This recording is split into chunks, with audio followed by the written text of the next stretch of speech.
Well, hello there. Here is how to fix USB redirection error on KVM or Gnome boxes inside OpenSuse. First, make sure you have libvirt installed on your system. If not, install it. Second, we need to add the current user to the following user groups.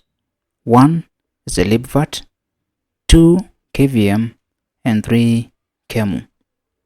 Use the following command to do that, and please replace the username Alex with your own. Your username is clearly visible at the beginning of the line on your terminal. After this, restart your PC,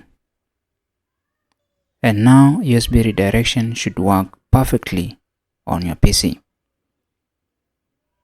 Thanks for watching. Subscribe.